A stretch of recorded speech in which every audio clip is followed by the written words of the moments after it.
അടുത്ത സ്റ്റെപ്പ് നോക്കിയേ. ഗവൺമെന്റ് ബഡ്ജറ്റിനെ നമ്മൾ രണ്ടായിട്ട് ഡിവൈഡ് ചെയ്യാൻ പോവാണ്. ആദ്യത്തെ ഡിവിഷനെ ഞാൻ വിളിക്കുന്ന പേരാണ് റവന്യൂ ബഡ്ജറ്റ്. സെക്കൻഡ് കാറ്റഗറിയെ ഞാൻ വിളിക്കുന്ന പേരാണ് എന്ത്? Capital budget. ഓരോന്നും എക്സ്പ്ലെയിൻ ചെയ്യാം. റവന്യൂ ബഡ്ജറ്റിലെ ഇൻകത്തിനെ വിളിക്കുന്ന പേരാണ് റവന്യൂ റെസിപ്റ്റ്. റവന്യൂ ബഡ്ജറ്റിലെ എക്സ്പെൻഡിച്ചറിനെ വിളിക്കുന്ന പേരാണ് എന്ത്? Revenue expenditure. ക്യാപിറ്റൽ ബഡ്ജറ്റിലെ ഇൻകത്തിനെ വിളിക്കുന്ന പേരാണ് ക്യാപിറ്റൽ റെസിപ്റ്റ്. ക്യാപിറ്റൽ ബഡ്ജറ്റിലെ എക്സ്പെൻഡിച്ചറിനെ വിളിക്കുന്ന പേരാണ് ക്യാപിറ്റൽ എക്സ്പെൻഡിച്ചർ. രണ്ടിന്റെ അടുത്ത് ഞാൻ ഒരു പോയിന്റ് എഴുതാണ് കേട്ടോ. ഈ രണ്ടു തരം അക്കൗണ്ടുകളും തമ്മിലുള്ള വ്യത്യാസമാണ് ഞാൻ ഇവിടെ മാർക്ക് ചെയ്തിട്ടുള്ളത്.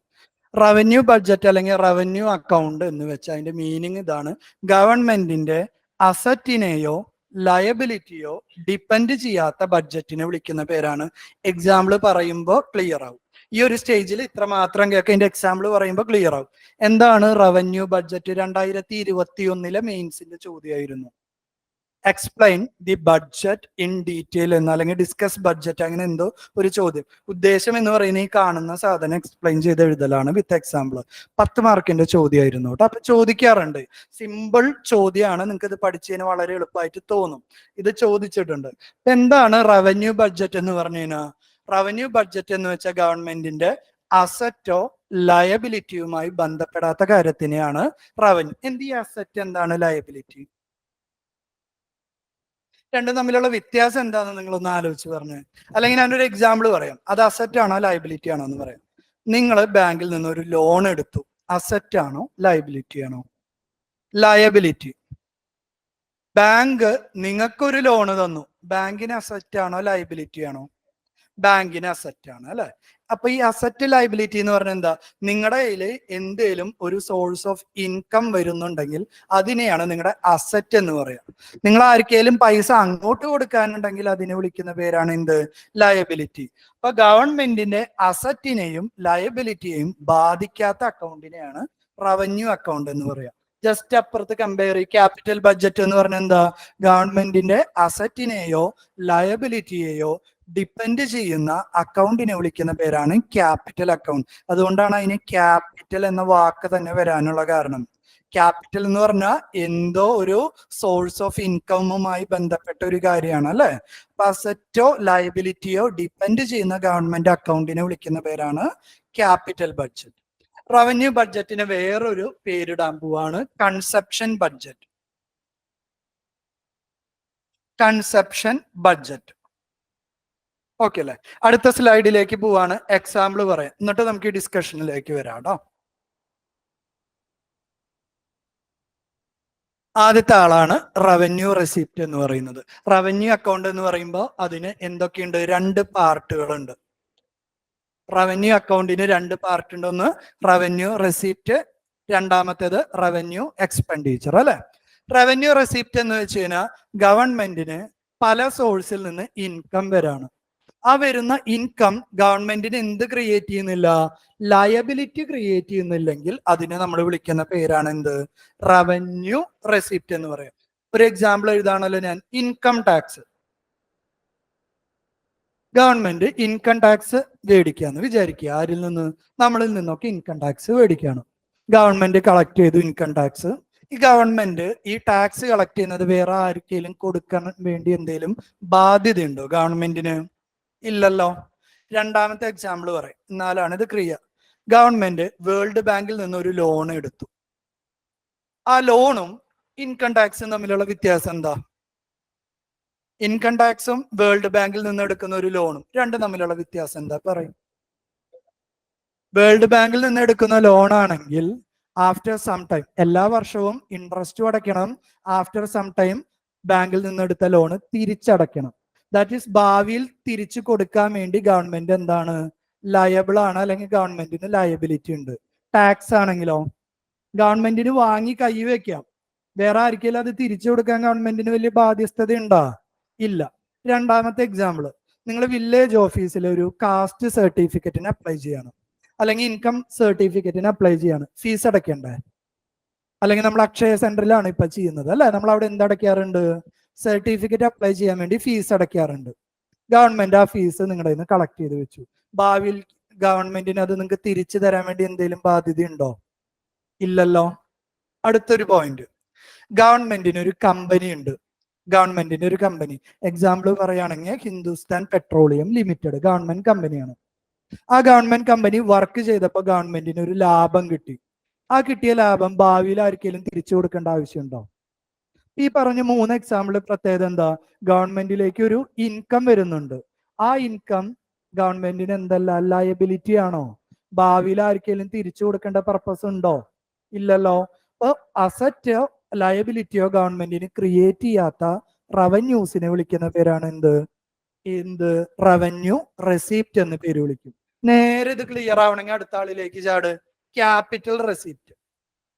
ക്യാപിറ്റൽ റെസിപ്റ്റിന്റെ എക്സാമ്പിളുകൾ നോക്കി. ഒന്നാമത്തെ എക്സാമ്പിൾ ബോറോയിങ്സ്. കമ്പയർ ചെയ്ത് പഠിക്കാട്ടോ നമുക്ക്.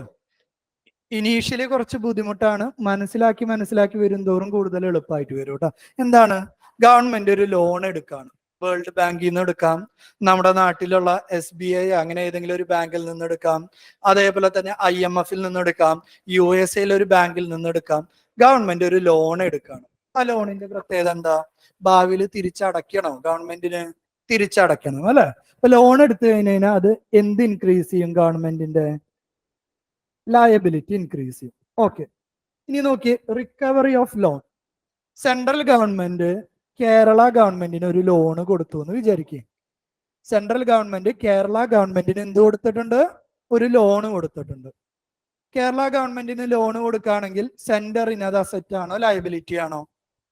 അസറ്റ്. സംശയമുണ്ടോ? സെൻട്രൽ ഗവൺമെന്റ് കേരളത്തിന് കുറച്ച് പൈസ കൊടുത്തു, ഒരു 1000 crore rupees കൊടുത്തു ലോണായിട്ട്. അപ്പോൾ സെൻട്രൽ ഗവൺമെന്റിന്റെ പെർസ്പെക്റ്റീവിൽ നോക്കുമ്പോൾ സെൻട്രൽ ഗവൺമെന്റിന് അതെന്താണ്? അസറ്റ് ആണ്. ഇതുവരെ ഓക്കെ ആണോ? സെൻട്രൽ ഗവൺമെന്റിന് അതെന്താണ്? അസറ്റ് ആണ്.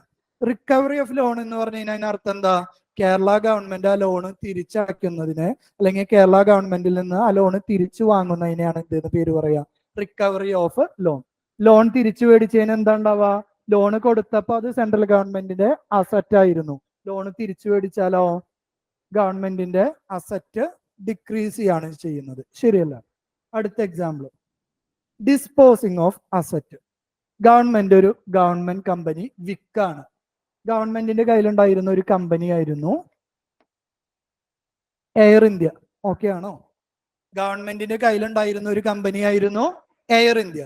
എയർ ഇന്ത്യ അത്യാവശ്യം ഫ്ലൈറ്റ് ഒക്കെ ഉണ്ട്, നല്ല രീതിയിൽ വർക്ക് ചെയ്യാണ്. എയർ ഇന്ത്യയിൽ നിന്ന് ഗവൺമെന്റിന് ഒരു പ്രോഫിറ്റ് കിട്ടി. എന്ത് കിട്ടി? പ്രോഫിറ്റ് കിട്ടി.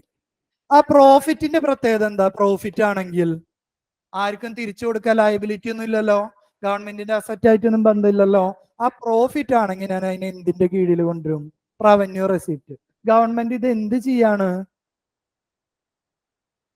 എയർ ഇന്ത്യ ഗവൺമെന്റിന്റെ കയ്യിലുണ്ടെങ്കിൽ ഗവൺമെന്റിന് അതെന്താ? ഒരു അസറ്റ്. എയർ ഇന്ത്യ വിറ്റ് കഴിഞ്ഞാലോ? എയർ ഇന്ത്യ വിറ്റു കാശ് മേടിക്കുകയാണ് ചെയ്യുന്നത്. അപ്പൊ ഗവൺമെന്റിന്റെ കയ്യിലുള്ള അസറ്റ് എന്താ ചെയ്യുന്നത്? ഡിക്രീസ് ചെയ്യുന്നു. ശരിയല്ലേ? ഇതിൽ നിന്നാണ് ക്യാപിറ്റൽ റെസിപ്റ്റിന്റെ ഡെഫിനിഷൻ വരുന്നത്. എന്താ ക്യാപിറ്റൽ റെസിപ്റ്റ് എന്ന് പറയുന്നത്? എന്താണ്? ഗവൺമെന്റിന് ഒരു ഇൻകം ആണ്, സംശയമില്ലല്ലോ. ലോൺ എടുത്താലും റിക്കവറി ഓഫ് ലോണ് തിരിച്ചു പിടിച്ചാലും ഒരു ഗവൺമെന്റ് കമ്പനി വിൽക്കുന്ന സമയത്താണെങ്കിൽ അവിടെ നടക്കുന്നത് എന്താ? ഗവൺമെന്റിന് ഒരു ഇൻകം വരുന്നുണ്ട്. ആ ഇൻകത്തിന്റെ പ്രത്യേകത എന്താ? ഒന്നല്ലെങ്കിൽ ആ ഇൻകം ഗവൺമെന്റിന്റെ ലയബിലിറ്റി, നോക്കി വായിക്ക്, ഒന്നല്ലെങ്കിൽ ആ ഇൻകം ഗവൺമെന്റിന്റെ ലയബിലിറ്റി ഇൻക്രീസ് ചെയ്യും, അല്ലെങ്കിൽ അസറ്റ് ഡിക്രീസ് ചെയ്യും. അപ്പൊ ലയബിലിറ്റിയോ അസറ്റോമായി ബന്ധപ്പെട്ട ഗവൺമെന്റിന്റെ റെസിപ്റ്റിനെ വിളിക്കുന്ന പേരാണ് എന്ത്? ക്ലിയർ ആയോ? ഒന്നും കൂടി കമ്പയർ ചെയ്യാം നമുക്ക്. രണ്ട് ക്ലാസ്സിൽ നിന്ന് തന്നെ ഇത് മനസ്സിലാക്കി പോയാൽ മതി. റവന്യൂ റെസിപ്റ്റും ക്യാപിറ്റൽ റെസിപ്റ്റും തമ്മിലുള്ള വ്യത്യാസം എന്താ? ഗവൺമെന്റിലേക്ക് ഒരു ഇൻകം വരുന്നുണ്ട്. ആ ഇൻകത്തിന്റെ പ്രത്യേകത ഗവൺമെന്റിന് അസറ്റിനെയും ബാധിക്കുന്നില്ല, ലയബിലിറ്റിയും ബാധിക്കുന്നില്ലെങ്കിൽ അതിനെ വിളിക്കുന്ന പേര് റവന്യൂ റെസിപ്റ്റ്. ഒരു എക്സാമ്പിൾ പറയാണ്, ഗവൺമെന്റ് കമ്പനിയിൽ നിന്ന് കിട്ടുന്ന പ്രോഫിറ്റ് റവന്യൂ റെസിപ്റ്റ് ആണോ ക്യാപിറ്റൽ റെസിപ്റ്റ് ആണോ?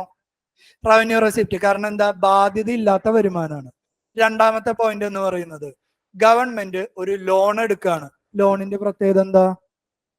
ലയബിലിറ്റി ആണ്, ഇൻക്രീസസ് ലയബിലിറ്റി. ഏത് റവന്യൂ ആയിരിക്കും? Capital receipt. സംശയമില്ലല്ലോ. ഇനി ഗവൺമെന്റ് കമ്പനി വിക്കാണ്, സെല്ലിയാണ്. സെല്ല് ചെയ്യുമ്പോൾ എന്താ ഉണ്ടാവുക? ഗവൺമെന്റിന്റെ അസറ്റ് ഡിക്രീസ് ചെയ്യാണ്. ഏത് റെസിപ്റ്റാ? Capital receipt. ഗവൺമെന്റിലേക്ക് നമ്മൾ ഫീസ് അടയ്ക്കാണ്. പോട്ടെ, നമ്മൾ റോട്ടിലൂടെ വണ്ടി ഓടിച്ചു, ട്രാഫിക് നിയമം തെറ്റിച്ചാണ് വണ്ടി ഓടിച്ചത്. നമുക്ക് വീട്ടിലേക്ക് എന്ത് വരും? ചലാൻ വരും അല്ലെ? ചലാൻ എന്ന് പറയുന്നത് എന്താ? Kind of fine. ആ ഫൈന് നമ്മൾ അടച്ചു കഴിഞ്ഞാൽ ഗവൺമെന്റിലേക്ക് ആ കാശ് പോയി. ഏത് തരം റെസിപ്റ്റ് ആയിരിക്കും? നമ്മൾ ഗവൺമെന്റിലേക്ക് അടച്ച കാശ് ഭാവിയിൽ ഗവൺമെന്റ് നമുക്ക് തരാൻ വലിയ ബാധ്യസ്ഥത ഉണ്ടോ? ഇല്ല. അതിന് വിളിക്കുന്ന പേര് റവന്യൂ റെസിപ്റ്റ്. ഒന്ന് കൺക്ലൂഡ് ചെയ്ത രണ്ടും തമ്മിലുള്ള വ്യത്യാസം എന്താ? അസറ്റോ ലയബിലിറ്റിയുമായി യാതൊരു ബന്ധവുമില്ലാത്ത റെസിപ്റ്റ് ആണെങ്കിൽ അതിനെ വിളിക്കുന്ന പേര് റവന്യൂ റെസിപ്റ്റ്. അസറ്റോ ലയബിലിറ്റിയിലോ ചേഞ്ച് കൊണ്ടുവരുന്ന റെസിപ്റ്റിനെ വിളിക്കുന്ന പേരാണ്, ഒന്നും കൂടി ക്ലിയർ ആയിട്ട് ഡിഫൈൻ ചെയ്ത capital receipt, government revenue which either increases liability or decreases asset is called capital receipt. ഇനി അപ്പൊ എന്തായിരിക്കും റവന്യൂ എക്സ്പെൻഡിച്ചറും ക്യാപിറ്റൽ എക്സ്പെൻഡിച്ചറും? ഗവൺമെന്റ് കുറച്ച് പൈസ ചെലവാക്കാണ്.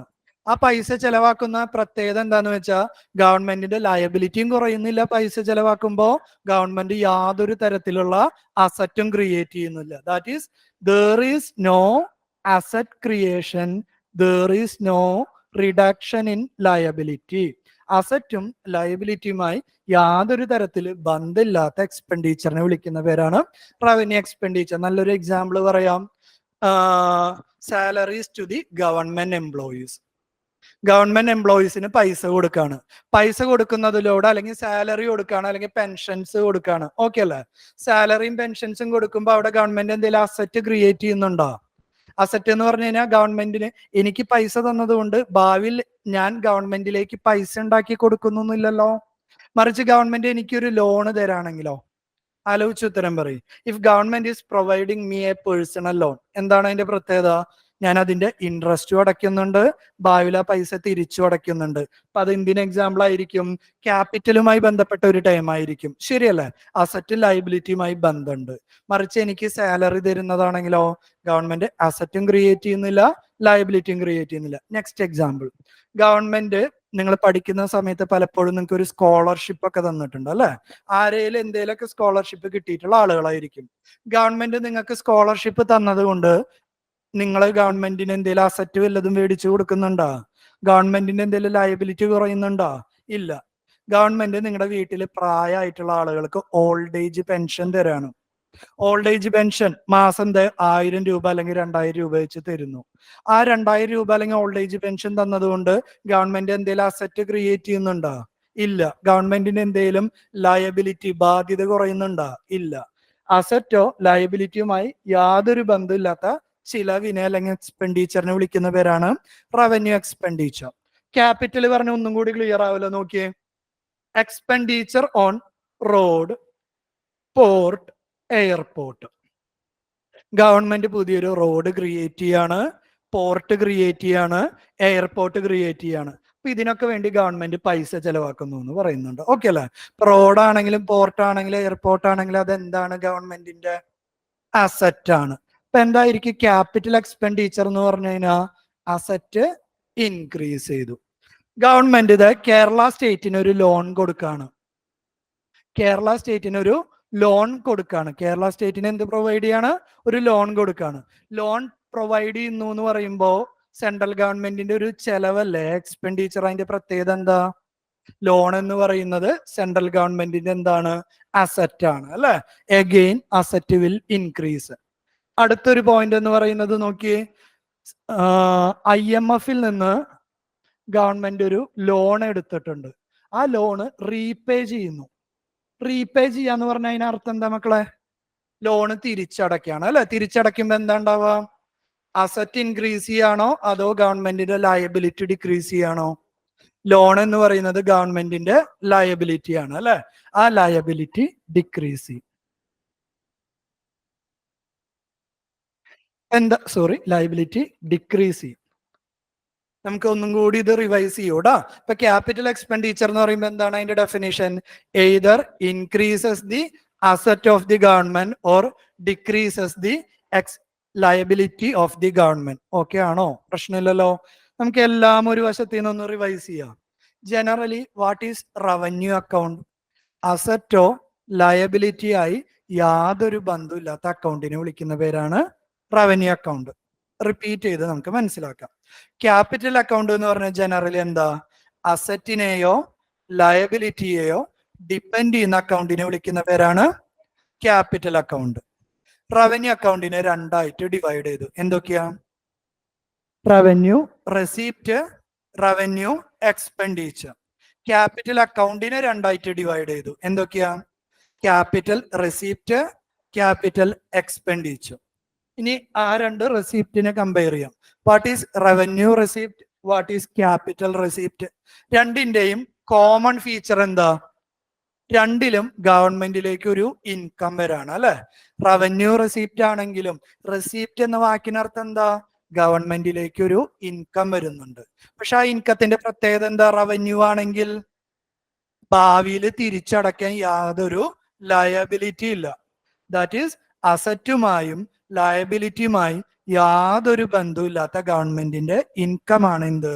Revenue receipt. എക്സാമ്പിൾ എന്താണ്? Tax revenue, non tax revenues. എന്ത്? ഗവൺമെന്റിലേക്ക് നമ്മൾ അടയ്ക്കുന്ന ഫീസ്, അല്ലെങ്കിൽ ഗവൺമെന്റിലേക്ക് നമ്മൾ അടയ്ക്കുന്ന ചലാൻസ്, കോടതിയിൽ നമ്മൾ എന്തെങ്കിലും ഫൈൻ അടയ്ക്കുന്നത്, അത്തരത്തിലുള്ള വരുമാനത്തിന് അല്ലെങ്കിൽ ഗവൺമെന്റ് കമ്പനിയിൽ നിന്ന് കിട്ടുന്ന പ്രോഫിറ്റ്, എല്ലാം എന്തിന് എക്സാമ്പിളാ? അസറ്റും ലയബിലിറ്റിയുമായി യാതൊരു ബന്ധമില്ലാത്ത റെസിപ്റ്റ് ആണ്. So it is called revenue receipt. രണ്ടാമത്തെ ആളെന്താ? കൃത്യമായിട്ട് എക്സ്പ്ലെയിൻ ചെയ്യും. എന്താണ് ക്യാപിറ്റൽ റെസിപ്റ്റ് എന്ന് പറഞ്ഞു കഴിഞ്ഞാൽ? ഗവൺമെന്റിലേക്ക് ഒരു ഇൻകം വന്നു. ആ ഇൻകത്തിന്റെ പ്രത്യേകത എന്താ? ഒന്നല്ലെങ്കിൽ ഗവൺമെന്റിന്റെ ലയബിലിറ്റി കൂടും, അല്ലെങ്കിൽ ഗവൺമെന്റിന്റെ അസറ്റ് കുറയും. രണ്ടിനും എക്സാമ്പിൾ. ലയബിലിറ്റി കൂടുന്നതിന്റെ എക്സാമ്പിൾ എന്താ? ഗവൺമെന്റ് IMF-ൽ നിന്നൊരു ലോൺ എടുത്തു. IMF-ൽ നിന്നൊരു ലോൺ എടുത്തു. ലോൺ എടുത്ത ഗവൺമെന്റിന് വരുമാനം കിട്ടിയില്ലേ? ഭാവിയിൽ തിരിച്ചടയ്ക്കണ്ടേ? തിരിച്ചടയ്ക്കാന്ന് പറയുമ്പോ എന്താ? ഇറ്റ്സ് എ ലയബിലിറ്റി, ഇൻക്രീസ് ചെയ്തു. ഇനി അസറ്റ് കുറയുന്നതിന് ഒരു എക്സാമ്പിൾ പറയാം. സെൻട്രൽ ഗവൺമെന്റ് കേരള ഗവൺമെന്റിന് ഒരു ലോൺ കൊടുത്തിട്ടുണ്ടായിരുന്നു. ആ ലോണ് തിരിച്ചു മേടിക്കുകയാണെങ്കിലോ? തിരിച്ചു മേടിക്കുക എന്ന് പറയുമ്പോ എന്താ? ലോണ് കൊടുത്തത് അസറ്റ് കൂടുന്നു അല്ലെ. ലോണ് കൊടുക്കുന്നത് ഏത് കാറ്റഗറിയിലാ? Capital expenditure. ലോൺ തിരിച്ചു മേടിക്കുന്നതോ? Capital receipt. കാരണം എന്താ? ലോണ് തിരിച്ചു മേടിച്ച അസറ്റ് ഡിക്രീസ് ചെയ്യും. അപ്പൊ ലയബിലിറ്റി കൂടുന്നതോ അസറ്റ് കുറയുന്നതിനെയോ വിളിക്കുന്ന പേരാണ് ക്യാപിറ്റൽ റവന്യൂ. ഓക്കെ ആണോ? ഇനി അടുത്തത് എക്സ്പെൻഡിച്ചർ. രണ്ട് തരത്തിലുള്ള എക്സ്പെൻഡിച്ചർ. ഇപ്പൊ എക്സ്പെൻഡിച്ചർ രണ്ട് തരത്തിന്റെ ഈ കോമൺ ഫീച്ചർ എന്താ? ഗവൺമെന്റ് പൈസ ചിലവാക്കുന്നു. കറക്റ്റ് അല്ലേ? രണ്ടിന്റെ കോമൺ ഫീച്ചർ എന്താണ്? ഗവൺമെന്റ് പൈസ സ്പെൻഡ് ചെയ്യാണ്. പക്ഷെ പൈസ സ്പെൻഡ് ചെയ്യുമ്പോൾ ഒരു പ്രത്യേകത ഉണ്ട്. അസറ്റിനെയും ലയബിലിറ്റിയെയും ഡിപ്പെൻഡ് ചെയ്യുന്നില്ലെങ്കിൽ അതിനെ വിളിക്കുന്ന പേരാണ് revenue expenditure. Salaries to the government employees, social welfare schemes like old age pension, scholarship to the students, grants to the foreign government. Grants to the foreign government എന്ന് പറഞ്ഞാൽ നേപ്പാൾ എർത്ത്ക്വേക്ക് നടന്ന സമയത്ത് ഇന്ത്യ നേപ്പാളിന് കുറച്ച് പൈസ കൊടുത്തിട്ടുണ്ട്. ലോൺ ആണെങ്കിൽ എന്താ? ഭാവിയിൽ തിരിച്ചു കിട്ടും. ഗ്രാന്റ് എന്ന് പറഞ്ഞാൽ അതിനർത്ഥം എന്താ? നമ്മൾ അവർക്ക് വെറുതെ കൊടുക്കുന്ന പൈസേനെ വിളിക്കുന്ന പേരാണ് എന്ത്? ഗ്രാന്റ്. നമുക്ക് ഫ്ലഡിന്റെ സമയത്ത് നമുക്ക് എന്ത് കിട്ടിയിട്ടുണ്ട്? വിദേശ രാജ്യങ്ങളിൽ നിന്ന് ഗ്രാന്റുകൾ കിട്ടിയിട്ടുണ്ട്. ഗ്രാന്റ് എന്ന് പറഞ്ഞാൽ എന്താ? തിരിച്ചടയ്ക്കാൻ ലയബിലിറ്റി ഒന്നുമില്ല. ഗ്രാന്റ് ആണെങ്കിൽ അത് എന്തിൽ വരും? റവന്യൂ നമ്മൾ വേറൊരു സ്റ്റേറ്റിന് അല്ലെങ്കിൽ വേറൊരു കൺട്രിക്ക് പൈസ വെറുതെ കൊടുക്കുകയാണെങ്കിൽ അതിന് ഗ്രാന്റ് എന്ന് പറയും. ഗ്രാന്റ് എന്ന് പറയുന്നത് റവന്യൂ എക്സ്പെൻഡിച്ചർ ആയിരിക്കും. എന്താണ് ക്യാപിറ്റൽ എക്സ്പെൻഡിച്ചർ? എക്സാക്ട് ഡെഫിനേഷൻ പറയും. എന്താണ് ക്യാപിറ്റൽ എക്സ്പെൻഡിച്ചർ? ഗവൺമെന്റ് പൈസ ചെലവാക്കുമ്പോൾ ഒന്നല്ലെങ്കിൽ അസറ്റ് കൂടും, അല്ലെങ്കിൽ ലയബിലിറ്റി കുറയും. അതിനെ വിളിക്കുന്ന പേരാണ് ക്യാപിറ്റൽ എക്സ്പെൻഡിച്ചർ. എക്സാമ്പിൾ പറയും. അസറ്റ് കൂടുന്നതിന് എക്സാമ്പിൾ എന്താ? കേരള ഗവൺമെന്റിന് ഒരു ലോണ് കൊടുക്കുകയാണ്, അല്ലെങ്കിൽ റോഡ് ക്രിയേറ്റ് ചെയ്യാണ്, പോർട്ട് ക്രിയേറ്റ് ചെയ്യാണ്. ഈ എല്ലാ കേസിലും ഗവൺമെന്റിന്റെ അസറ്റ് ഇൻക്രീസ് ചെയ്യുന്നു. IMF-ൽ നിന്നെടുത്ത ഒരു ലോണ് തിരിച്ചടയ്ക്കുകയാണ്. IMF-ൽ നിന്നെടുത്ത ഒരു ലോണ് തിരിച്ചടയ്ക്കുകയാണ്. തിരിച്ചടയ്ക്കുമ്പോൾ എന്താ ഉണ്ടാവുക? ലയബിലിറ്റി കുറയും. ഓക്കെ അല്ലേ? ഇനി ഞാൻ രണ്ട് കാര്യങ്ങൾ പറയാം. ഈ രണ്ട് സ്റ്റേറ്റ്മെന്റ് ഏത് തരം എക്സ്പെൻഡിച്ചർ ആണെന്നൊന്ന് ആലോചിച്ച് പറയാം. സർവീസിങ് ഓഫ് ഡെപ്റ്റ് first statement, repayment of debt അല്ലെങ്കിൽ servicing of loan, repayment of loan. ഇത് രണ്ടും ഏത് തരം എക്സ്പെൻഡിച്ചറിന് എക്സാമ്പിൾ എന്ന് പറ. അപ്പൊ അതിൽ ആദ്യം ഇത് കഴിഞ്ഞ വർഷത്തെ പ്രിലിമിനറി ചോദ്യമാണ് കേട്ടോ. അപ്പൊ എന്താണ് സർവീസിങ് ഓഫ് ലോൺ എന്ന് അറിയണം. സർവീസിങ് ഓഫ് ലോൺ എന്ന് പറഞ്ഞാൽ ലോണിന് രണ്ട് പാർട്ടാണുള്ളത്, പ്രിൻസിപ്പലും ഇൻട്രസ്റ്റും. എന്ത് ഈ പ്രിൻസിപ്പലും ഇൻട്രസ്റ്റും? നമ്മൾ എടുക്കുന്ന ലോൺ എമൗണ്ടിന് വിളിക്കുന്ന പേരാണ് പ്രിൻസിപ്പൽ. ഓരോ മാസവും അല്ലെങ്കിൽ ഓരോ വർഷവും നമ്മൾ അതിനടയ്ക്കുന്ന പേയ്മെന്റിന് വിളിക്കുന്ന പേരാണ് ഇൻട്രസ്റ്റ്. സർവീസിങ് ഓഫ് ലോൺ എന്ന് പറഞ്ഞാൽ ഇൻട്രസ്റ്റ് തിരിച്ചടയ്ക്കുന്നതിന് വിളിക്കുന്ന പേരാണ് എന്ത്? Servicing of loan. ഇൻട്രസ്റ്റ് തിരിച്ചടച്ചു കഴിഞ്ഞാൽ ലയബിലിറ്റി കുറയോ? ഇല്ല. എപ്പോഴാ ലയബിലിറ്റി കംപ്ലീറ്റ് മാറാ? ലോണ് തിരിച്ചടയ്ക്കുമ്പോ അല്ലെ. ഇൻട്രസ്റ്റ് പേയ്മെന്റ് എന്ന് പറയുന്നത് റവന്യൂ എക്സ്പെൻഡിച്ചർ ആണോ ക്യാപിറ്റൽ എക്സ്പെൻഡിച്ചർ ആണോ? വളരെ വളരെ ഇമ്പോർട്ടന്റ് ആണ്. ഇൻട്രസ്റ്റ് പേയ്മെന്റ് അല്ലെങ്കിൽ സർവീസിങ് ഓഫ് ഡെപ്റ്റ് അല്ലെങ്കിൽ ലോൺ എന്ന് പറയുന്നത് റവന്യൂ എക്സ്പെൻഡിച്ചറും റീപേയ്മെന്റ് ഓഫ് ലോൺ എന്ന് പറയുന്നത് ക്യാപിറ്റൽ എക്സ്പെൻഡിച്ചർ ആണ്. തെറ്റിക്കാറുണ്ട് കേട്ടോ. ഒന്നും കൂടി റിപ്പീറ്റ് ചെയ്യട്ടെ. സർവീസിങ് ഓഫ് ഡെറ്റ് അല്ലെങ്കിൽ ലോൺ എന്ന് പറഞ്ഞാൽ എന്താ? ഇൻട്രസ്റ്റ് റെഗുലർ ഇന്റർവെല്ലിൽ തിരിച്ചടയ്ക്കുന്നത്. ഇൻട്രസ്റ്റ് നിങ്ങൾ അടയ്ക്കുന്നുള്ളൂ.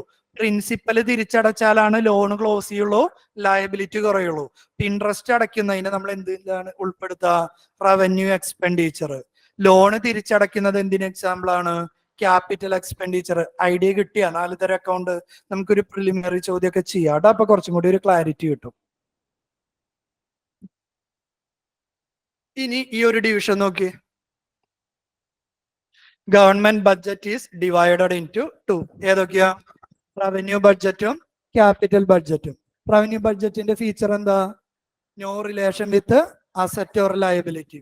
എന്താണ് ക്യാപിറ്റൽ ബഡ്ജറ്റ്? അസറ്റ് ലയബിലിറ്റിയെ ഡിപ്പെൻഡ് ചെയ്യുന്ന ബഡ്ജറ്റ്. റവന്യൂ ബഡ്ജറ്റിനെ രണ്ടായിട്ട് ഡിവൈഡ് ചെയ്തു. Revenue receipt, revenue expenditure. Capital ബഡ്ജറ്റിനെ രണ്ടായിട്ട് ഡിവൈഡ് ചെയ്തു. Capital receipt, capital expenditure. Okay അല്ലേ?